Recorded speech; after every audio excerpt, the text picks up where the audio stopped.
Hey guys, this is Darren from Geek Monkey RC, and I just wanted to show you a new product I just picked up. It is the X-UAV Sky Surfer. This is the brushless version of the plug and fly.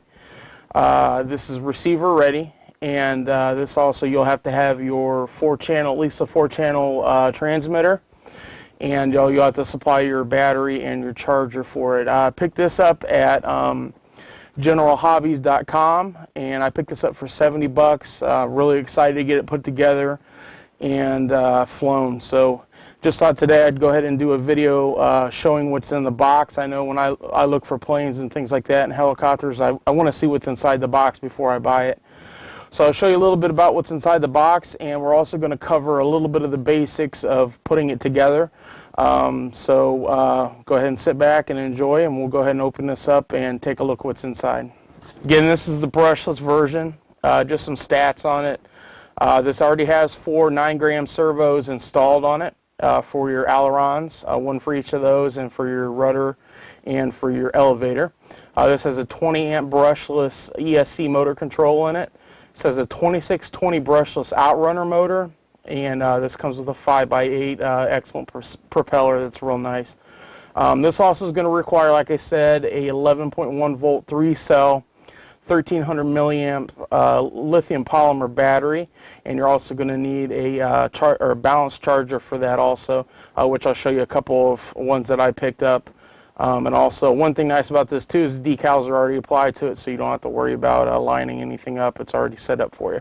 So let's go ahead and open it up and take a look at what you get in the box here. I actually ordered this, and it probably came in I'd say probably 3 days. I live in Ohio, and that company is out of Walnut, California. So they got it to me really, really fast, and definitely recommend that you go and talk to Richard there at generalhobbies.com and get on and order this kit. It's really cool. So let's take a look what's in the box. First, we'll pull out, this is our elevator, which is our back horizontal fin, which we'll go ahead and open that up, the package here. As you can see, there's the elevator on it. And like I said, decals are already attached, so we'll go ahead and set that aside. We've got our rudder or our vertical tail stabilizer. Go ahead and take that out of the package. As you can see, you get the movable rudder, and then you've got the part that's going to actually mount in the plane and glue into the plane. I'll also go over here in a minute some of the things that you're going to need in order to build this plane. It's real simple, not real hard to put together at all. You'll see that here in a minute. So next we'll pull out, this looks like we got our wings. Okay, and our wing spar, I'll show you that first. What a wing spar is each wing has a hole in it, and this is a carbon fiber rod, a hollow rod, that goes between the 2 wings that actually gives it the stability and when you're in flight, so that the wings are stable and they're not bouncing all everywhere. Plus, also, if you would happen to have any kind of a wreck or anything like that, and you cartwheel the plane or anything like that, these are going to keep the wings in place. So it's got a carbon fiber wing spar. See what else is in here. We got the wings, which you can see they have the polyhedral on them, which a lot of planes, they have what they call dihedral, which is the actual pitch of the wings, the way that they're formed, that helps the plane turn. No matter if you're using a 3-channel, your dihedral is going to be a little bit more steep. If you're using a 4-channel, it's going to calm the dihedral down a little bit, be a little bit flatter. But these come with a polyhedral, which raises up on the ends of the wings here. And what that does is helps when you're turning, and helps keep the plane stable, so you don't do any tip stalls or anything like that. So we got the first wing here. As you can see, the decals are applied. We got the ailerons right here on it. Flip it over, show you we got the 9-gram servo. There will be some accessories. I'll show you how the push rod goes in for that to control the elevator. Of course, you've got the servo cable here that will be plugged into a Y harness. Since there is 2 ailerons, it'll be plugged into Y harness. It'll go down in the middle of the plane. So I'll show you that here in a minute. So we've got one wing. Let's see here. We got the other wing. Again, same thing. 9-gram servo. I got your aileron on here and your aileron servo cable. Okay, next thing in the box we got here looks like the actual fuselage. And we'll go ahead and take that out of the package and show you. Got the fuselage here, you got the slot for the wings to go in.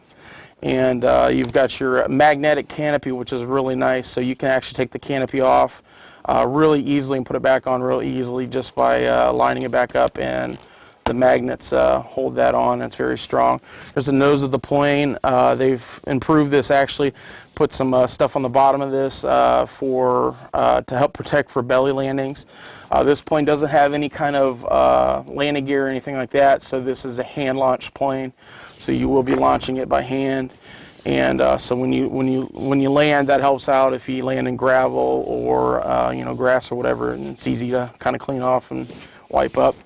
In the back here, we've got our outrunner motor that I told you about just a few minutes ago, and actually inside of you have your servo wires for your rudder and your elevator, and you also have your 20 amp ESC motor controller that hooks to the outrunner motor, and you also have the control from that goes to the receiver. Again, this is a receiver ready plane, so the motor and the servos are already pre-installed, but you will have to provide your own receiver, and I'll get to show you what I'm using here in a minute. And you also have to provide your transmitter and your battery and charger for this unit. So go ahead and set that aside. Let's see what else we got in here. We got a box here. Looks like it has our parts in it. I'll show you a close-up of these. Set the box aside.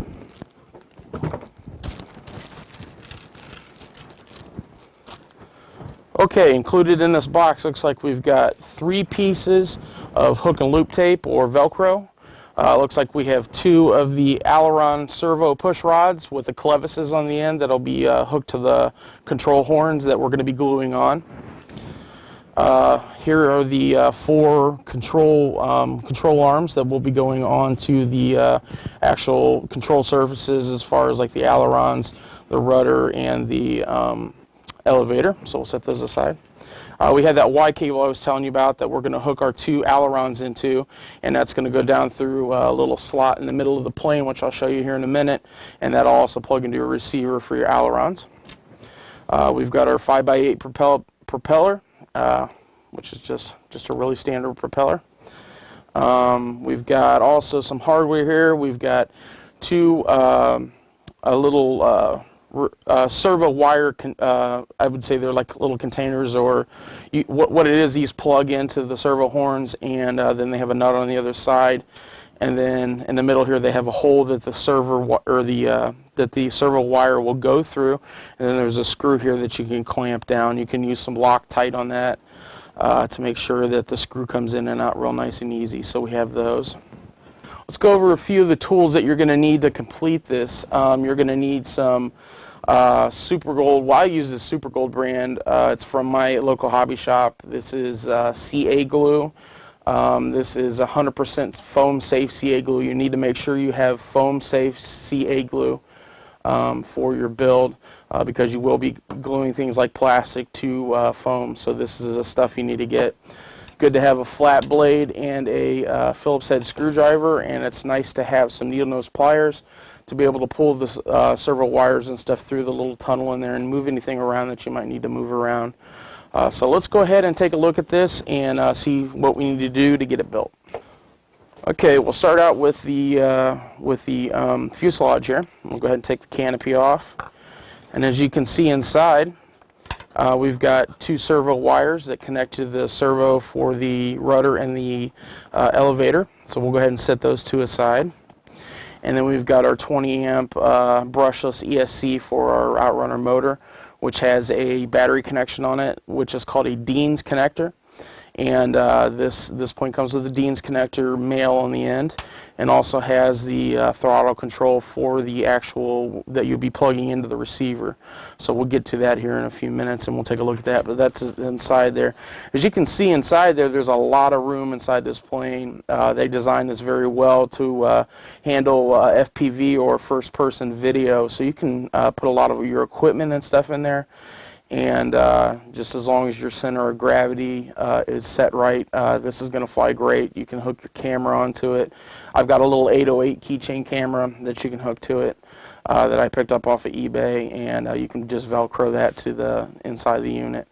But a lot of space in there to be able to work around, and also a lot of space to Velcro your battery in to move it forward and backwards for your CG or your center of gravity on the wing.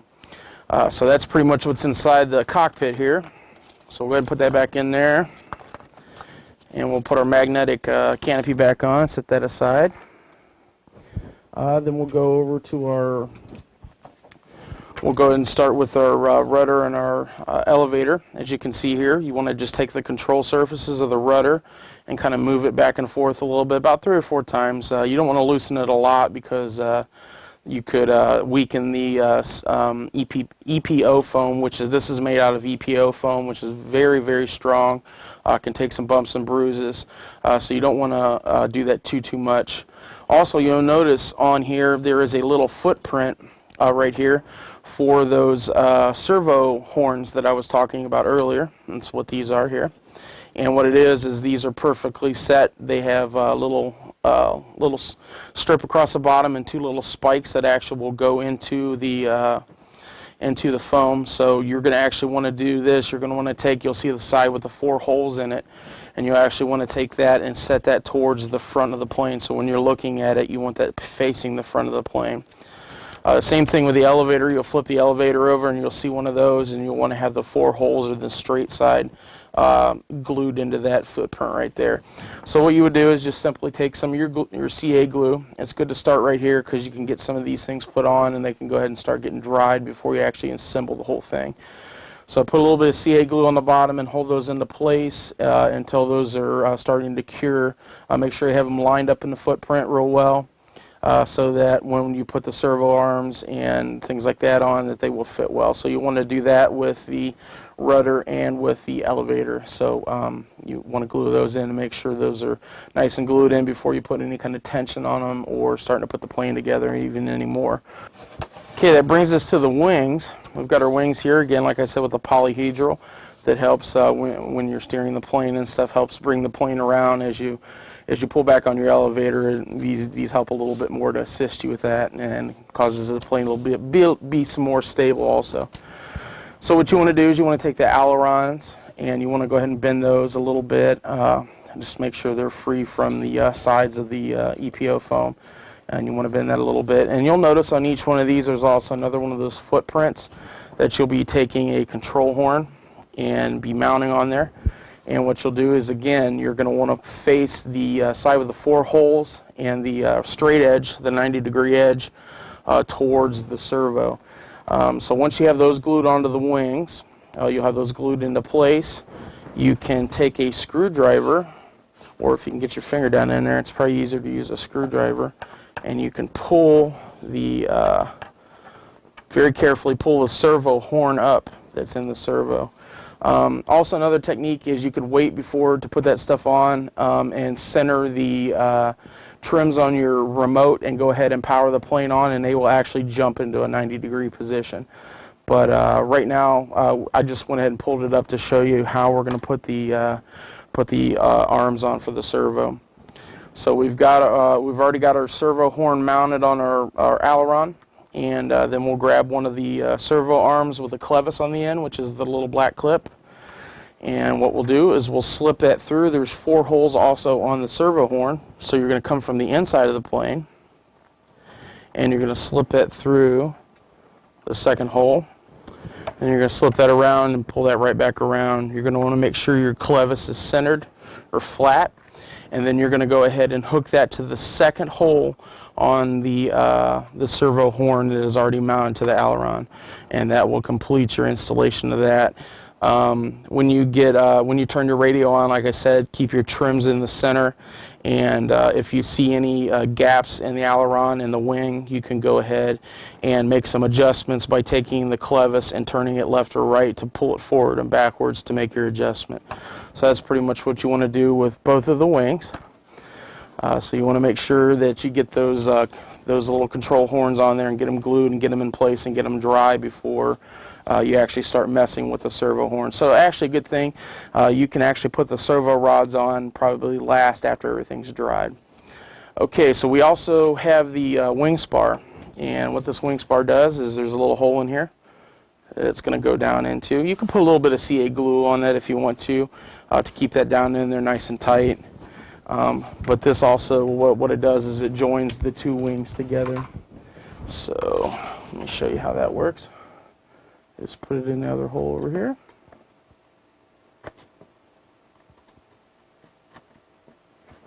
And go ahead and slide those two together, and you'll see they interlock in the middle.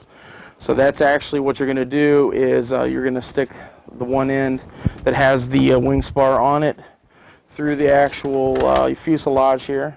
Make sure that you take your cords and that you put those down through the middle hole here that you can see.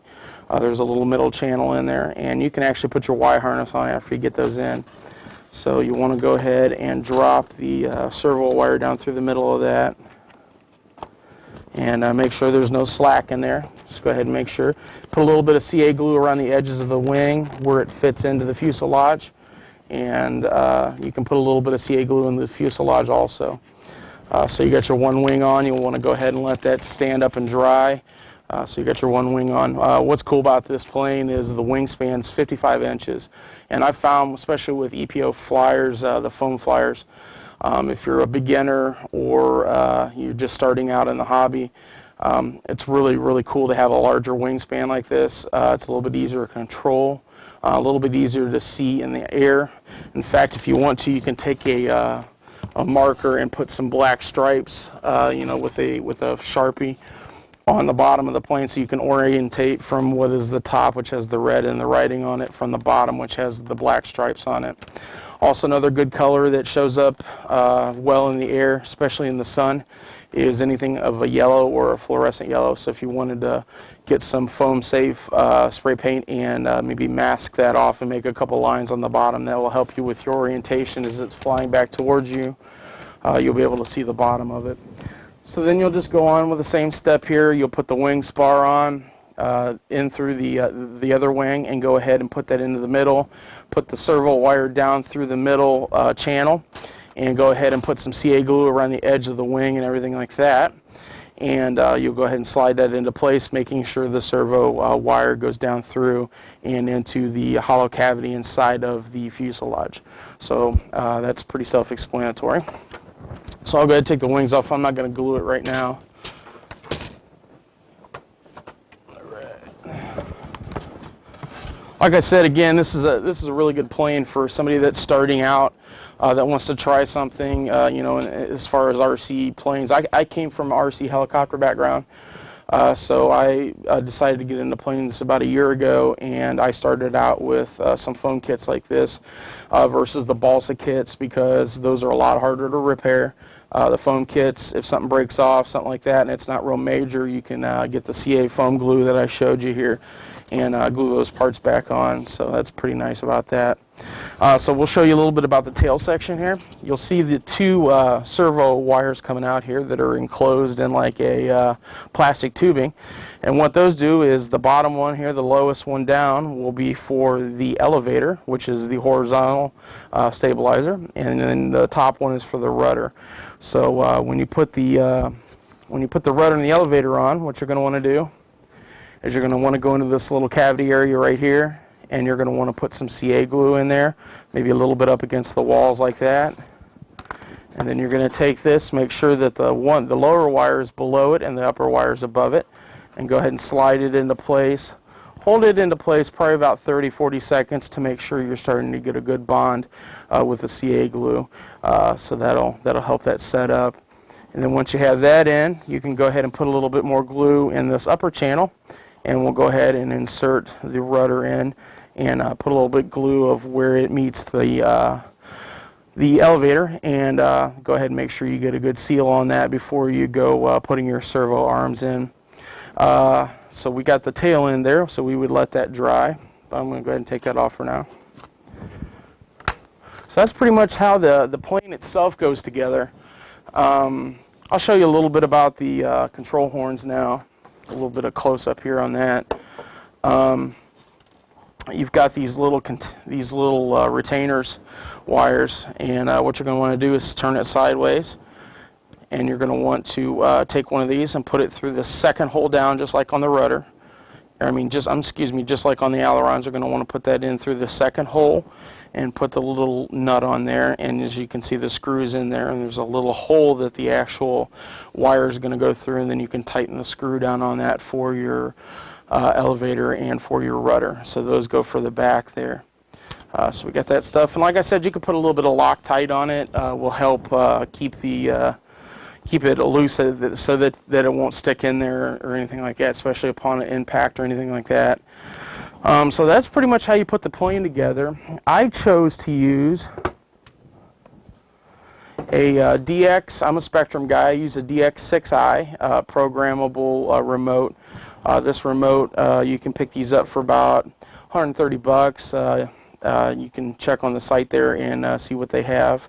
But I decided to go with Spectrum, so I got a Spectrum remote, and then I also have a Spectrum AR600 receiver, which is a 6-channel receiver, which has your throttle, your ailerons, your rudder, and your elevator. So that's where all your servos are going to plug into. Now, I showed you a minute ago that this came with hook and loop tape or the Velcro. You've got one for the battery. Speaking of batteries, I'll show you what I've got. I bought a Turnigy 1.3 amp or 1300 milliamp 3-cell 11.1 volt battery, and this battery came with some different ends on it. Didn't have the Dean's connectors like I had showed you in the cockpit of the plane, so I actually went and bought some of the Dean's connectors at my local hobby shop. I went ahead and cut the positive and the negative. You want to be very careful. These are dangerous batteries. They can blow up. They heat up instantly as soon as the two contacts touch, so you want to be really, really careful when you're soldering these. If you're not too sure about that, take it to your local hobby shop, and I'm sure they'll be able to put that on for you if you're not real comfortable with solder yet. So you want to pick up that. I actually picked up 2 of those. So I've got 2 of the batteries, and I put the Dean's connectors on the end. Okay, as you can see on the inside of the cockpit, we've got our speed controller again. You're going to want to take one of the pieces of hook and loop tape and hook it to the side that has kind of a bumpy surface to it. The reason being is the flat side is actually the heat sink of the ESC, so you want to keep that kind of open. You don't want anything glued to that, because that's where all the heat's going to escape when this thing heats up a little bit. So you want to put that on, and you actually want to mount that. I'd say probably if you're facing the back of the plane on the right-hand side on the wall, you'd probably want to mount that in there, maybe back a little bit, so that's back out of the way. Same thing with your receiver. You're going to want to take some hook and loop tape, which is the other piece of tape in there, and you're going to want to put that on your receiver. And once you get everything plugged into the receiver, you're going to want to go ahead and adhere that into to the other side of the hook and loop tape on the opposite side of the fuselage. So you'll just go through, and what you'll do is you'll use your Y wire, or the Y connector like I told you, and you'll plug those ailerons that we dropped down through that channel. You'll plug that into there, and you'll plug that into the aileron connection. Now, the way that these color coding works on these, this aileron Y cable is yellow, red, and brown. And as you can see, the servos are also like an orangish yellow, red, and brown. But you can see on here that the throttle has a white, red, and black. So we're going to use the white. Say we're using the white. We're going to want to use the white and match it up with the orange. So it would be white, red, and black on here. It would be orange, red, and brown. So that's how you're going to want to hook it into your receiver. So you can go ahead and hook everything up into your receiver, making sure that everything is going the same direction. On my receiver, towards the front of the receiver where the antennas are, I'm going to be plugging in the lighter color of the white or the orange part of the servo, and a part of the different the throttle cables that are white. So you're going to want to plug all those in. Your receiver is going to come with what they call a bind plug, which is important. There's a slot in the front here for your bind plug. You'll be using that. Refer to your manual that actually comes with your plane, or with your remote, and your transmitter to show the correct binding procedures on that. But it's pretty self-explanatory. So you're going to want to then take one of your batteries. You're going to take one of the pieces of hook and loop off the long piece, and you're going to want to stick that to the bottom of the battery, and the other piece you're going to stick all the way forward in the front of the nose of the plane. You also notice inside of the nose of the plane there are some washers that are glued in that helps with the CG, or the center of gravity. If you look at the instructions that comes with the machine, in fact, I left those in the box. The instructions have some pictures and stuff, and they have a diagram that shows you exactly how far back. I think it's 60 millimeters from the front edge of the wing is where you want to put your fingers for your center of gravity. So once you get your battery in, you can move it back and forth on the Velcro, which is what helps out a lot with using the Velcro. Plus, it secures it inside the plane. So once you get everything put together and you get it bound and everything's set like that, and you go ahead and you take the retainer off of the outrunner motor and you stick the propeller on there, then you should be all set to go. You want to tighten that back down with a flat bladed screwdriver so that it doesn't spin so it doesn't spin inside the track when the motor is actually spinning. So once you get all that stuff together and you get it bound and you get a battery in and everything's dry, like again, I would recommend making sure everything's dry before you start messing around with moving things on the plane, or maybe even wait to put your aileron servo arms on until it's dry. But after that, it's time for you to go out and have some fun with it. I advise, if you are a beginner, take somebody out with you that knows what they're doing, and take them out, and they can help you get that up in the air. Like I said, it is hand launched, so they could even give you a launch there, or you could launch it for them, and they could get it in the air, and you could practice your flying with it using your ailerons, your rudder, your throttle, and your elevator. So that right there is the UAV Sky Surfer, available again at generalhobbies.com. You can go there. They've got a wide range of planes and stuff, really, really nice stuff that you can pick up off their site, and they've got some other nice foam trainers on there and things like that. But I hope you enjoyed this tutorial today and unboxing, and as soon as you get this thing together, take it out and have some fun, and enjoy, and happy flying.